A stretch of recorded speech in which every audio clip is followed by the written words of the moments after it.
हरिहन्ताणं नमो सिद्धाणं नमो आयरीयाणं नमो वज्रायाणं नमो लोये सव्यसाहुणं। बोले अनंत अनंत परमेष्ठी भगवान की, आदिरम आदिनाथ भगवान की, वर्तमान शासन महावीर भगवान की, आचार्य वादिराज सूरी महाराज की, आचार्य विश्वसागर जी महाराज की, अहिंसा में विश्व धर्म की।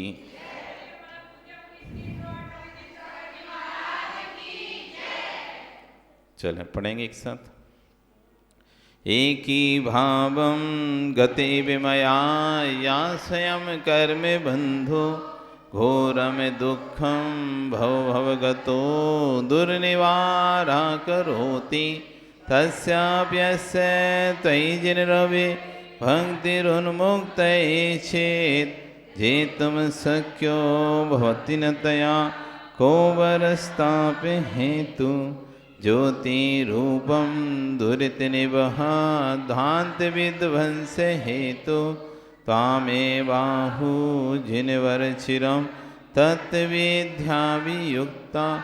चेतो वासे भवसि च मम स्फारमुद्भासमान तस्मिन्नाह कथितमो वस्तुतो वस्तुमीष्टे आनन्द्राशु स्नपितवदनं गदगदं चाभिजल्पन् यस्या एतत्तयि दृढमनः श्रोतमन्त्रै भवन्तं तस्याविस्तदपि च सुशिरं देहबल्मीकमध्यान् निष्कासन्ते विविधविश्वं व्याधया काद्रिवेह प्रागेवेह त्रिदिवभवना देशदा भव्य पुण्यात् पृथ्वी चक्रं कनकमयतां देवनिर्णीत एदं ध्यानदारं मम रुचिकरं शान्तिगेहं प्रविष्ट तत्किं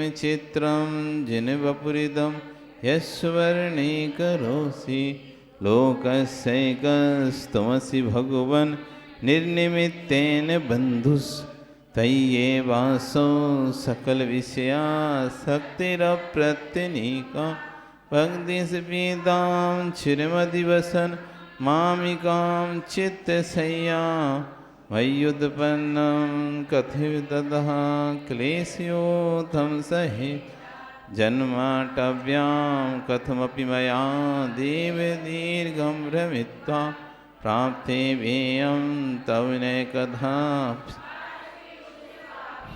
तस्या मध्ये हिमगर्हिमं व्यूसीते नितान्तं निर्मग्नं मां न जदिगतं दुःखदावोपतापं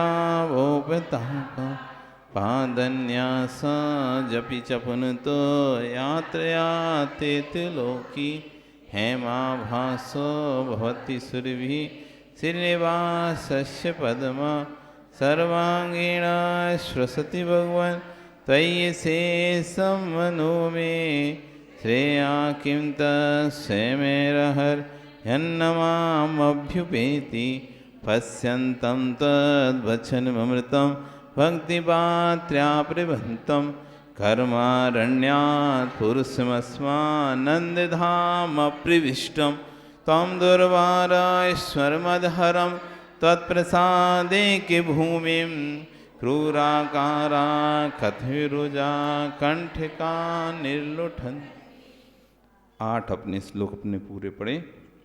अब यहाँ पर आचार्य भगवान 8 कर्मों में मोहिनी कर्म की चर्चा कर रहे हैं, जिसमें दर्शन मोहिनी की व्याख्या करेंगे। सबसे पहले मोहिनी कर्म के 2 भेद होते हैं, एक दर्शन मोहिनी, दूसरा चारित मोहिनी। कितने भेद होते हैं?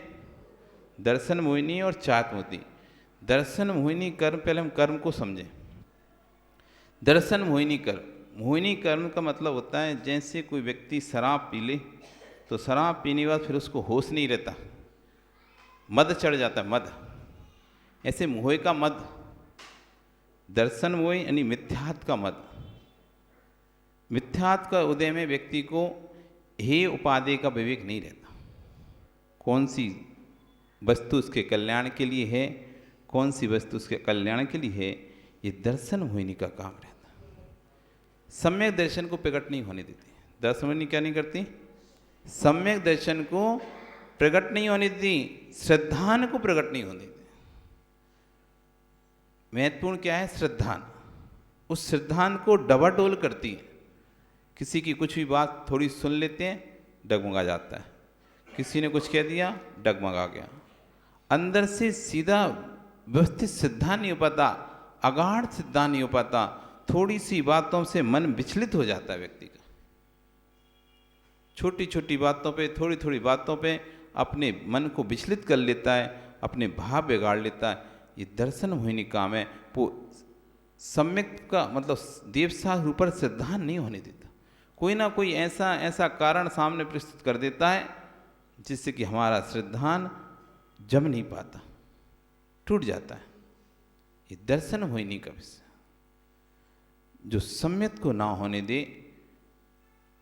कुदेव कुगुरु कुशास्त्र पर तो सिद्धांत करेगा, लेकिन देव गुरु शास्त्र पर सिद्धांत नहीं कर पाएगा। देव शास्त्र गुरु पर सिद्धांत नहीं पड़ा, उनमें कमी ढूंढेगा और कुदेवों की आराधना करेगा। देव शास्त्र गुरु में तो कमी ढूंढेगा, अर्थ का अनर्थ निकालेगा, लेकिन कुदेव कुगुरु शास्त्र पर श्रद्धान उसका रहेगा। ये दर्शन मोहिनी का काम रहेगा। सामने निमित्त मिलने पर भी उन निमित्तों को उपयोग नहीं कर पाएगा। सामने साधन होने पर भी उन साधन का उपयोग नहीं कर पाएगा। ये दर्शन मोहिनी है। कैसे बनता है दर्शन मोहिनी कर? केवली शुद्ध संग धर्म देवा अवर्णवादो।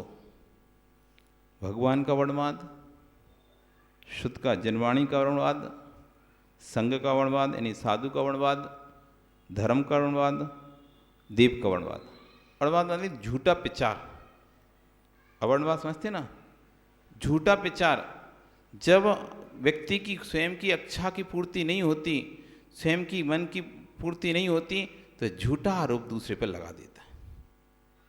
उसको कहते हैं अवर्णवाद। जब लक्ष्मण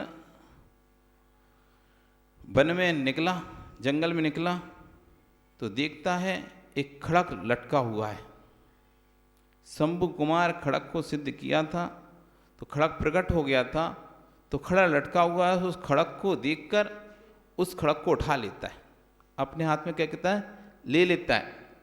और उसकी धार चमक को देखकर उसके मन में आता है इसको उपयोग करके तो देखें, एक खड़क का उपयोग करके तो देखें कैसा चलता है खड़क। और एक बांस का बहुत अच्छा मोटा सा छीका था, मतलब वो बांस के देखे ना तूने, बांस के पेड़ तो अंदर तो जगह रहती है, बाहर से पूरे ऐसे घने टाइप के रहते हैं। उसमें बैठकर शंभु कुमार साधना कर रहा था। क्या कर रहा था? खड़क सिद्धि की साधना कर रहा था। खड़क सिद्धि की साधना कर रहा था और खड़क सिद्ध हो गई उसको, लेकिन उसको पता नहीं चल पाया खड़क सिद्ध हो गया मेरे को। उससे पहले ही उसको पता चलता, उससे पहले ही वो खड़क लक्ष्मण के हाथ में लग गया।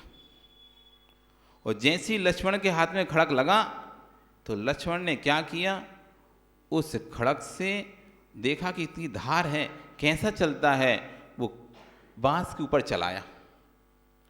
और बांस के ऊपर चलाया तो बांस के बीच में था कौन? शंभु कुमार। तो उसकी गर्दन भी उसके साथ कटती हुई चली गई। उस खड़क की पैनी धार को देखकर उसने, लक्ष्मण ने कहा ये तो बहुत अच्छा शस्त्र है, इसको मैं रखता हूं। और लेकर वो चला जाता है। उसे पता ही नहीं था कोई मर गया उस छीके के अंदर। उस शंभु की माँ रोज खाना लेकर आती थी उसके लिए। बेटा साधना कर रहा है ना, तो माँ खाना लेके आती थी। आज भी जब माँ खाना लेके आई तो देखती है कि उसका सिर अलग पड़ा हुआ है। खूब रोती है, खूब बिलकती है। अब क्या करें, रो रही है, बिलक रही है, कौन ने मेरे बेटे को मारा? जिसका भाई रावण है, 3 खंड का अधिपति, जिसका भाई पितिनारायण रावण है, उसके बेटे को किसने मार दिया?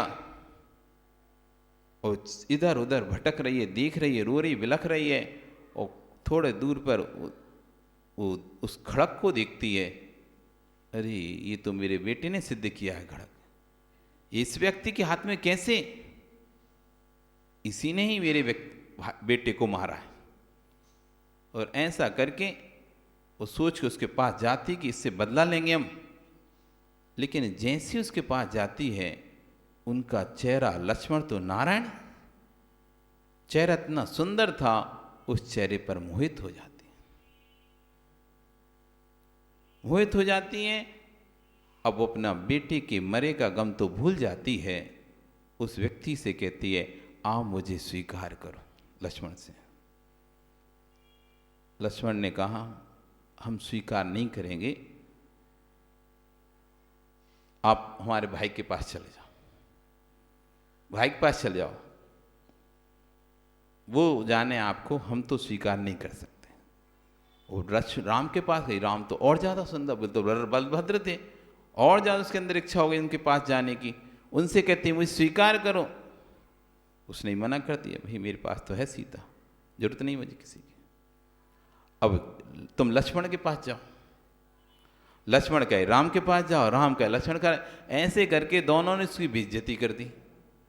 अब उसी को कहा, रावण में नाक काट दी। नाक, महापुरुष किसी स्त्री पर, अबला स्त्री पर हाथ नहीं उठाते, उन्होंने किसी की उसकी नाक नहीं काटी, सूपनखा की।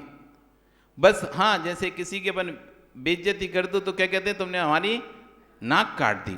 उसकी इतनी बेइज्जती होगी, दोनों कहीं ये भाई स्किल कह देता, वो उसकी कह देता, समझ गई बाद में कि दोनों ही मुझे पागल बना रहे हैं। अब जब उसकी इतनी बेइज्जती हुई तो उसने कहा, इससे बदला लूंगी। वो बदला लेने उसने क्या किया, अपने कपड़े फाड़ फूड़ कर अपने पति खरदूषण के पास पहुंच गए। मेरे बेटे को मारकर मेरे साथ उन्होंने जबरदस्ती करने की कोशिश की, मैं जैसे तैसे बचकर भाग के आई, जैसे तैसे। अब जब राग की पूर्ति नहीं हुई, अब झूठा आरोप लगाना प्रारंभ शुरू कर दिया। जब राग की पूर्ति हो जाती तो कोई नहीं होता, कोई दिक्कत नहीं थी। राग की पूर्ति नहीं हुई, अब झूठा आरोप। अब कैसे कहे कि मैंने ये किया, ये तो नहीं कह सकती कि मैंने किया। मैंने सामने वाले को कहा था कि मुझे स्वीकार करो, उसने मुझे मना कर दिया, तो मैंने ये चीज कर ली। वो तो पहुंच गया अपने पति के पास, मेरे साथ ऐसा किया, और आपके होते हुए वो दो वनवासियों ने मेरा ये हाल कर दिया। खरदूषण को बहुत गुस्सा आया कि दो वनवासियों की इतनी हिम्मत। तुरंत उसने अपने रावण के पास संदेशा भेजा, मैं दो वनवासियों से लड़ने जा रहा हूं, तुम भी आ जाओ। बहनोई हो गए ना रावण, तो उसके पास संदेशा भेजा। जब व्यक्ति की इच्छाएं पूर्ति नहीं होती तो दूसरों का अवडमात प्रारंभ कर देता। जब तक आपकी इच्छाओं की पूर्ति हो रही है तब तक आप नमस्कार करते हो, और जब इच्छाओं की पूर्ति नहीं हो जाती तो व्यक्ति बातें बनाना प्रारंभ कर देता। ये जगत की लीला है, ये उसकी गलती नहीं है, ये उससे हो रहा है। क्यों? क्योंकि उसके दर्शन मोहिनी कर्म का उदय है। किसका उदय है? ये दर्शन मोहिनी कर्म का उदय है, तो उसके अंदर ऐसे परिणाम होते हैं। नहीं तो इच्छाओं की पूर्ति होने पर ये भी सोच सकता है, ओ हो ठीक है, मेरी तो इच्छाएं गलत थी, उसने सामने वाले ने तो अच्छा ही किया, मना ही तो किया था, कोई और तो मेरे साथ कुछ किया ही नहीं था, और मैं क्यों इसको सोचूं। पर नहीं, कर्म के उदय में उल्टा सोचता व्यक्ति हमेशा। कर्म का जब उदय विपाक आना होता है ना, तो व्यक्ति की सोच भी उल्टी हो जाती है। अच्छी चीज खराब दिखने लगती है, सीधी चीज उल्टी दिखने लगती है। एक कर्म के उदय की महिमा ऐसी ही है। जब कर्म का कहते हैं ना, विनाश काले विपरीत बुद्धि, जब कोई कार्य हमारे द्वारा गलत होना होता है तो बुद्धि भी हमारी विपरीत चलने लगती है। तो विनाश काले, तो जब किसी के अंदर मोहिनी कर्म का तीव्र उदय रहता है तो उसकी बुद्धि भी अवर्णवाद की होने लगती है। दोषारोपण करने की होने लगती है। अब किस किस पर दोषारोपण? केवली वर्णवादो। सबसे पहले भगवान के ऊपर वर्णवाद कर रहा है कि भगवान को बलि की आवश्यकता होती है, भगवान बलि चाहते हैं, अथवा भगवान कबलाहारी होते हैं, आहार करते हैं। भगवान तो बीतरागी हो चुके हैं, उनका तो वेदनी मोहिनी कर्म नष्ट हो चुका है, और मोहिनी कर्म जिसका नष्ट हो जाता है उसे फिर भूख नहीं लगती है। मोहिनी कर्म जिसका नष्ट हो जाता है उसे भूख नहीं लगती है। ये 18 दोषों से रहित होते हैं भगवान। कितने दोषों से? क्षुधा, तृषा, पिपासा, ये 18 दोषों से रहित होते हैं। क्षुत, पिपासा, जरातंक, जन्मांतक, भयस्मा, ना राग देश मोहयास यस्याप्ता सपकीरिते। जिन 18 दोषों से रहित होता है वो केवली होता है। उनका वर्णवाद करना, केवली भगवान का वर्णवाद करना, ये केवली वर्णवाद है। राग आदि से सहित होते हैं प्रभु, राग आदि से प्रभु को राग आदि से सहित कर देना, उनकी उस तरह की आकृति तैयार करना, अवर्णवाद चल रहा है। केवली वर्णवाद। शुद्ध वर्णवाद, आगम में मांस आदि भक्षण लिखा हुआ है, आगम में बलि आदि का वर्णन दिया हुआ है, ऐसा कोई यदि कहता है, इस श्रुत का वर्णवाद। संग वर्णवादो, जैन साधु शूद्र होते हैं, निर्लज्ज होते हैं, स्नान नहीं करते आदि दोष लगाना, रत्नत्रयधारी के महान जैन श्रवण समुदाय पर चतुर्थ पर अर्वाद करना। कभी कोई किसी के बारे में बोले तो 4 बार आप सोच लेना, पहले पूरा जानकारी लेना, फिर किसी के बारे में मुंह खोलना। कभी कभी क्या होता है, हमें एक व्यक्ति विशेष से राग होता है, हम उसकी बात को स्वीकार कर कर बोलना शुरू कर देते हैं, जबकि हमें सत्यता का तो बोध होता ही नहीं। उसने कहा था सो हमने मान लिया, और हमने दूसरे पक्ष को समझा ही नहीं, दूसरे पक्ष को जाना ही नहीं। हो सकता है सामने वाले ने किसी देश की भावना से कहा हो। नरेश, कोई आके तुमसे कुछ ही बोल दे, अब वो तुम्हारा खास था, मित्र था, तुम्हारा रिश्तेदार था, उसने बोल दिया और तुमने मान लिया। क्यों? वो हमारा मित्र है। नहीं, हो सकता है तुम्हारा मित्र उससे द्वेष करता हो जिसके बारे में तुमसे बोल रहा है। नहीं हो सकता क्या? हो सकता है तुम्हारा मित्र उससे द्वेष करता हो, अथवा किसी बात को लेकर उससे लड़ाई हो चुकी हो उसकी, तुम्हें जानकारी नहीं हो इस बात पे, और किसी बात को लेकर उसकी तू में हो गई है, उसने ठान लिया कि अब मैं तुमको सबक सिखा के रहूंगा। उसने ठान लिया मैं तुमको सबक सिखा के रहूंगा।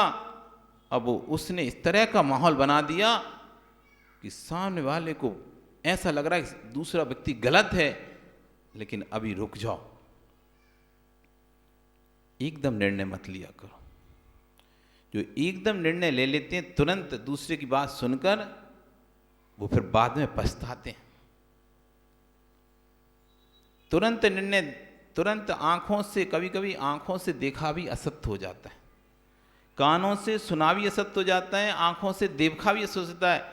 तुम कुछ और बोल रहे थे, सामने वाले ने कुछ और सुन लिया, तुम्हारा भाव ही नहीं था वैसा, और उसने वैसा भाव समझ लिया। एक कहानी पढ़ते थे एक नेवला की। एक माँ ने एक अपने घर में एक नेवला पाल के रखा था। एक माँ ने अपने घर में एक नेवला पाल के रखा था। उसके घर में एक छोटा सा बच्चा था, नवजात शिशु था। उस झूले में झूल रहा था। माँ नेवला से की ओर देखती है, उसको इशारे में समझाती है कि तुम इसकी रक्षा करना, हम आते हैं पानी भर के लेके आते हैं, देखना। और पानी भरने लेने चली जाती है। इधर नेवला चौकीदारी कर रहा है, पहरेदारी कर रहा है, उधर माँ पानी भरने गई है। तब ये कालिया नाग कक्ष में घुस जाता है। नेवला जैसे उसे देखता है तो उसके ऊपर झपट पड़ता है, क्योंकि छोटा बच्चा उस धरी पलंग पर सोया हुआ था, और उस सर्प को बुरी तरह उसके टुकड़े टुकड़े कर देता है। दोनों में झड़प होती है, झगड़ा होता है, और नेवला और सर्प का युद्ध प्रसिद्ध है। उस नेवला उस सर्प के अनेक टुकड़े कर देता है। जब दोनों की लड़ाई हुई तो पूरा नेवला पूरा खून से सन गया, सर्प के खून से पूरा नेवला छन गया, उसका मुंह पूरा लाल हो गया। अब वो इंतजार कर रहा है माँ के आने का, जिससे कि सहवासी प्राप्त कर सके कि देखो तुमने बेटे की रक्षा करी। वो बाहर जाकर गेट पर बाहर बैठ जाता है इस उद्देश्य से कि मुझे चलो सहवासी मिलेगी कि मैंने एक अच्छा काम किया, रक्षा की इसकी बालक की, जो मुझे दायित्व सौंपा गया था, जो दायित्व दिया गया था, उस दायित्व को मैंने बखूबी निभाया। इधर माँ आ रही है, वो दूर से ही वो देखती है नेवला पूरा खून से लथपथ, मुंह भी खून से लाल। उसको लगता है इसने मेरे बेटे को खा लिया। क्या कर लिया इसने? मेरे बेटे को खा लिया। और इतना गुस्सा उसके अंदर आ गया, आओ देखा ना ताओ, और सीधा भरा हुआ मटका उस नेवले के ऊपर फेंक दिया।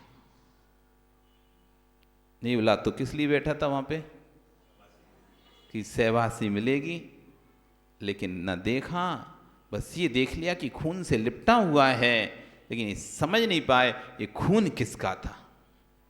ये तो सत्य था कि नेवले के मुख में खून लगा हुआ था, ये भी सत्य था कि नेवले के बदन पर खून लगा हुआ था, लेकिन ये सत्य नहीं था कि खून बच्चे का था।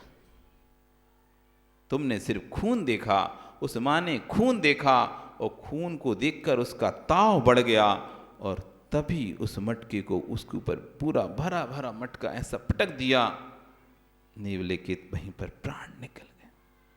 और दौड़कर बच्चे के पास जाती, क्या हुआ बच्चे को देखते हैं, और बच्चे के पास जाती तो बच्चा तो किलकारी लेकर हंस रहा था। उधर जमीन पर सांप के कालिया नाग के टुकड़े पड़े हुए थे।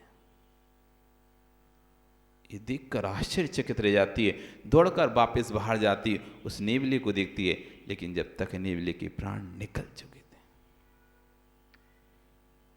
ऐसी गलती कई बार हमसे हो जाती है।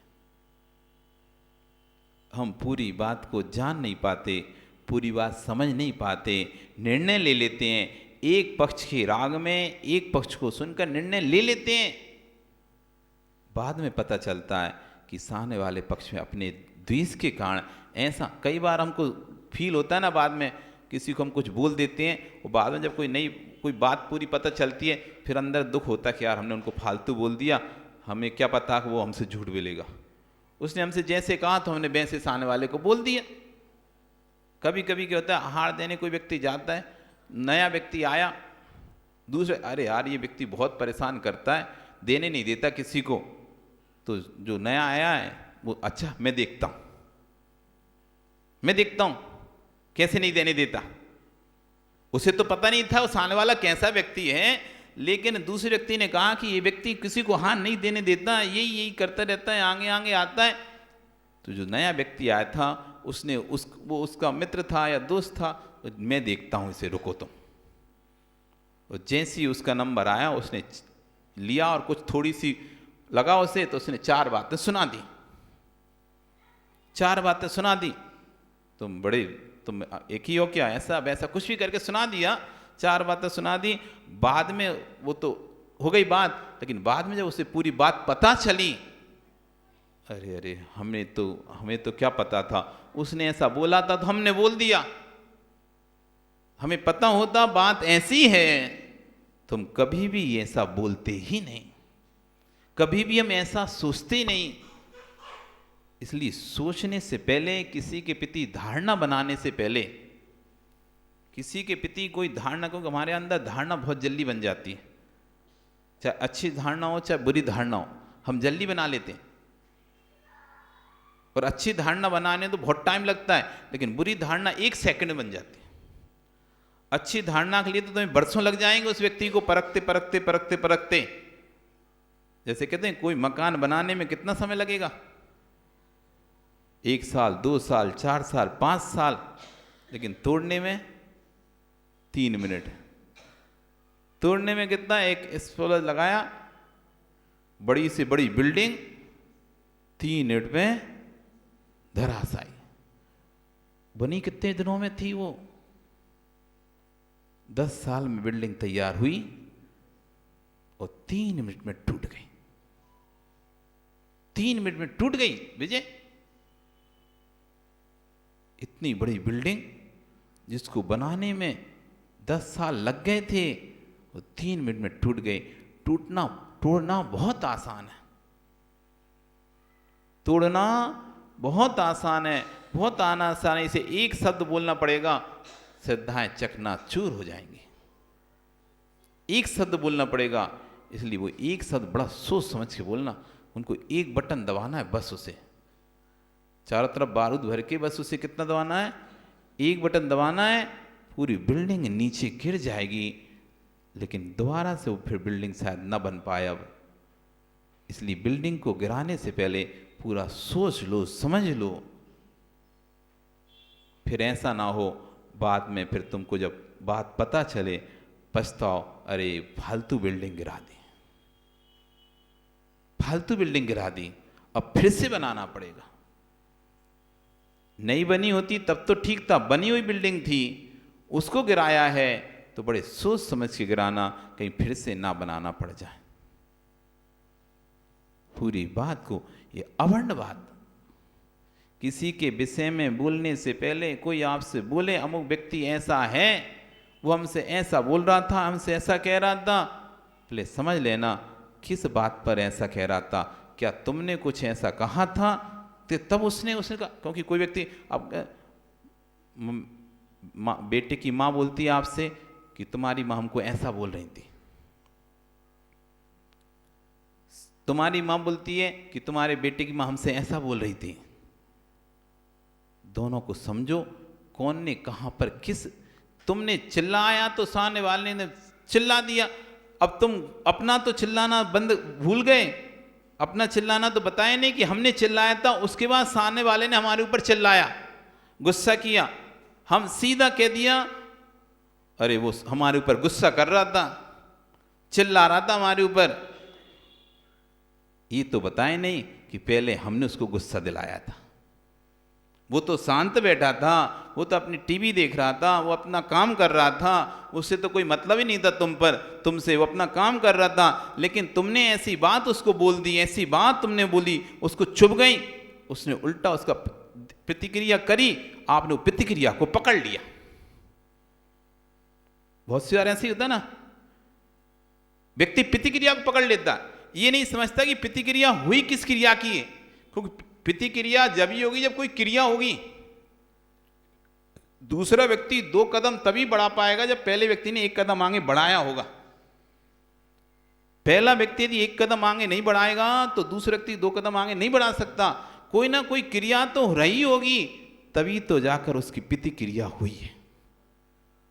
यदि क्रिया नहीं होती तो प्रतिक्रिया भी नहीं होती।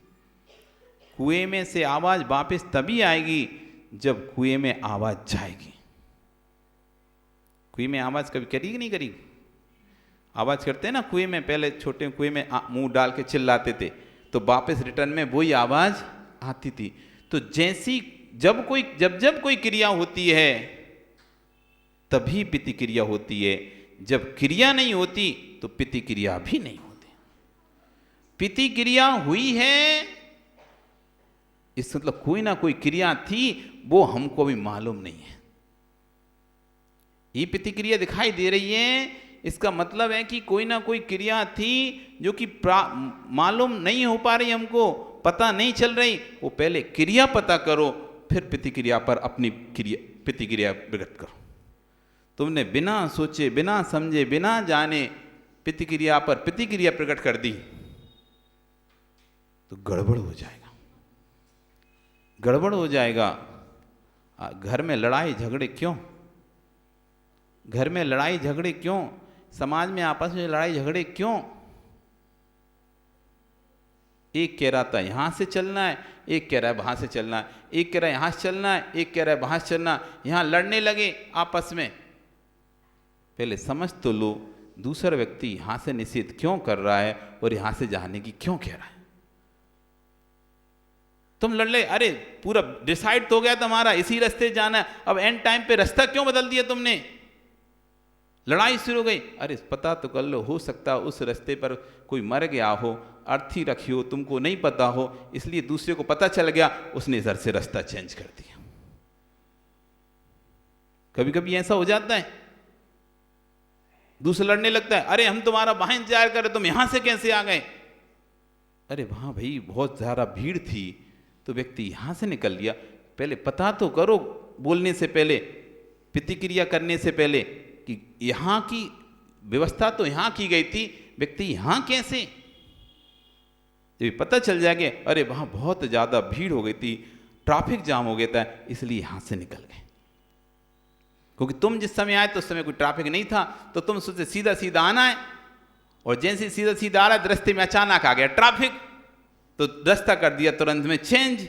अब दूसरा व्यक्ति वहां खड़ा हुआ इंतजार कर रहा है, इंतजार करते थक गया, आंख एकदम आंख बबूला हो रहा है, मैं कब से वहां पर खड़ा हुआ हूं, तो तुम लोग यहां से निकल गए।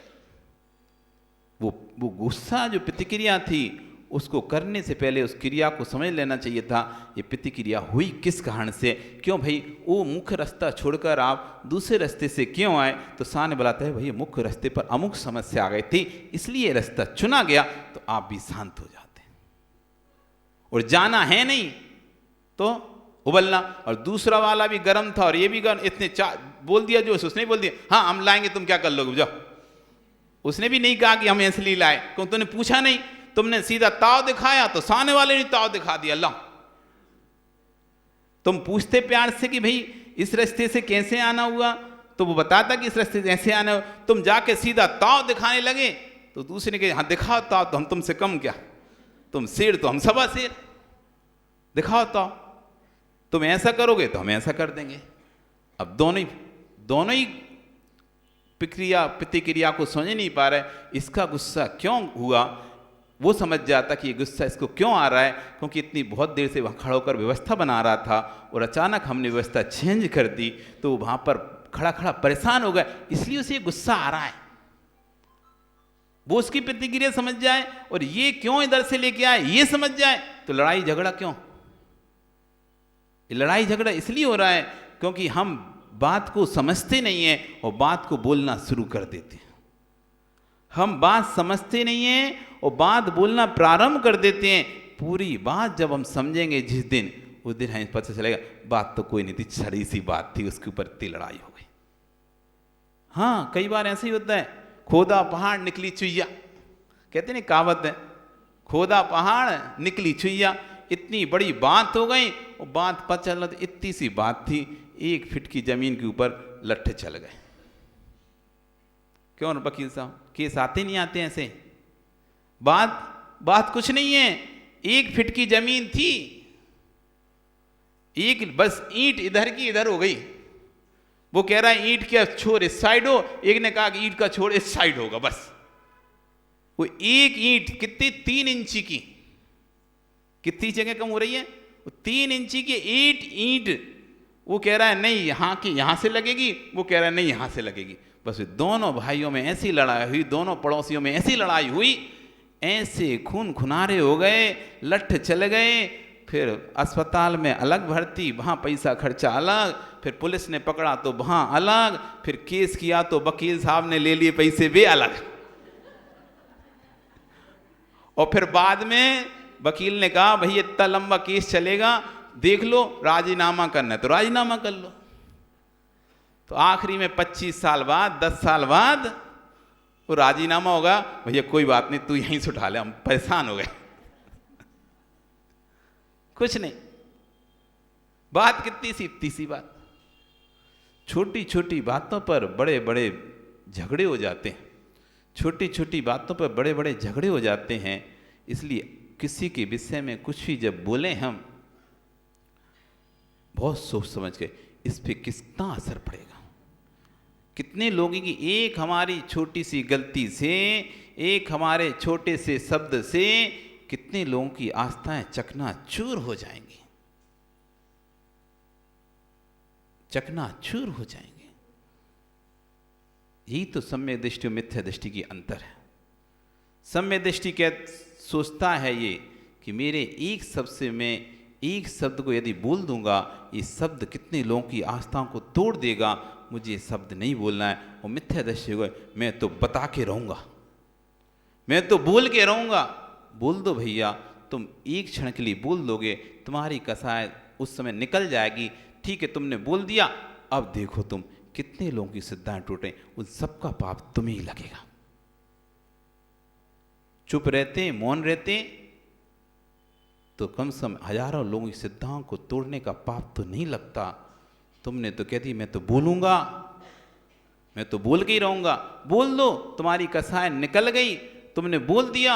अब बोल तो दिया तुमने, अब लाखों की श्रद्धाओं को तुमने तोड़ दिया, अब उन सब का पाप तुम्हें भरना पड़ेगा। इसलिए सम्यक दृष्टि के अंदर उपघुवन अंग दिया है। क्या अंग दिया है? उपघुवन अंग दिया है। गलतियों को अपने अंदर छुपा लेने का अंग है।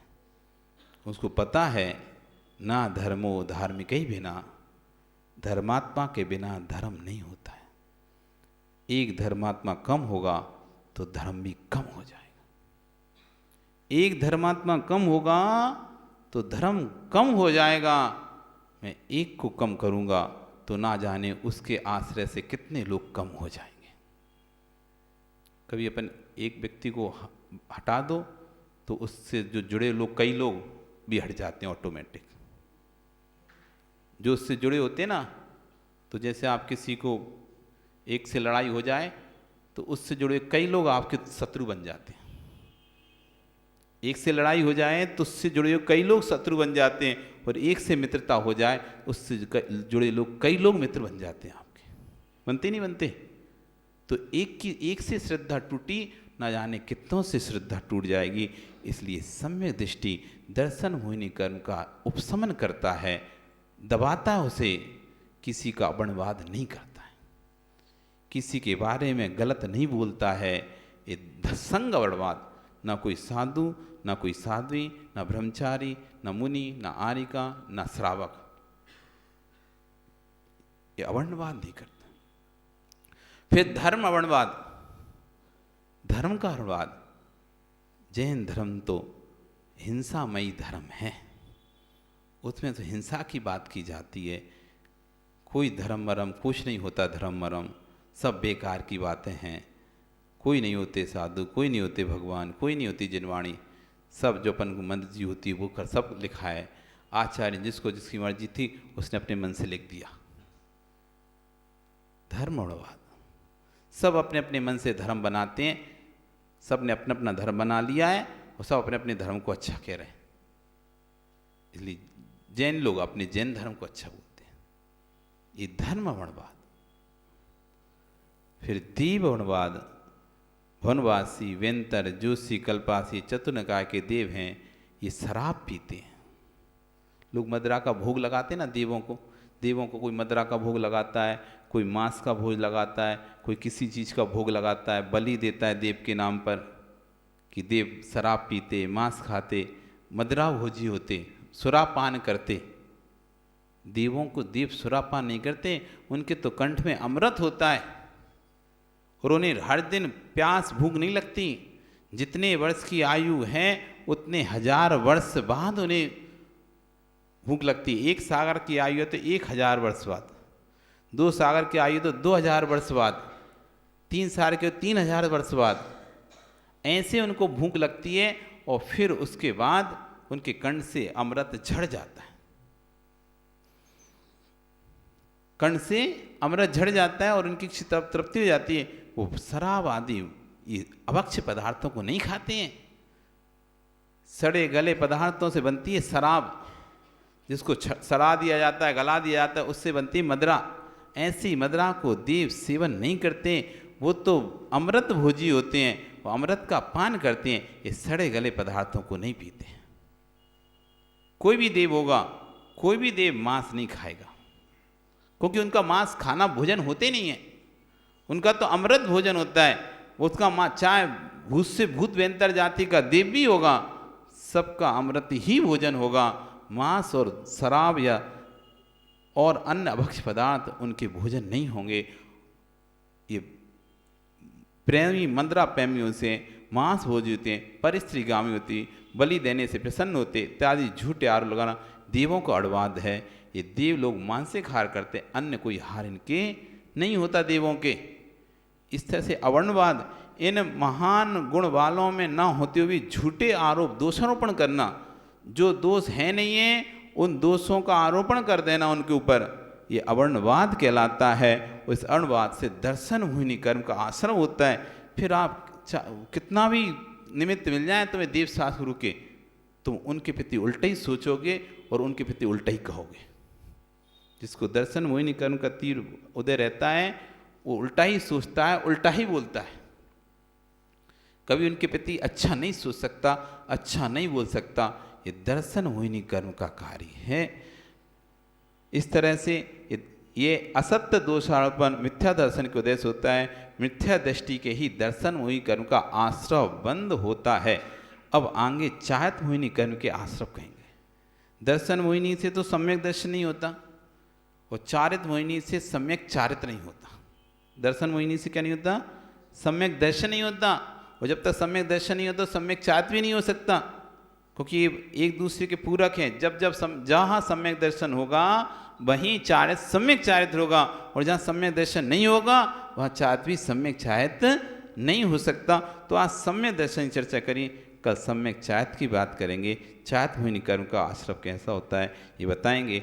आज आपका कल फिर आओगे, पर्याय रही तो पुनः हम कल फिर चर्चा करेंगे। बोली भगवान महावीर स्वामी की। चलें जिनवाणी स्तुति।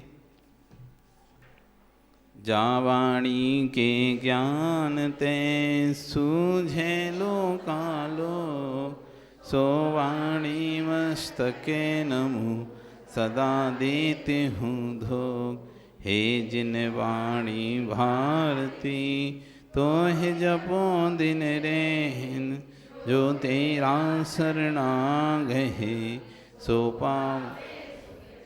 दिव्य भजो अरिहंत को, गुरु सेव्यो निर्ग्रंथ। दया धर्म पालो सदा, यही मोक्ष का फल। 9 बार।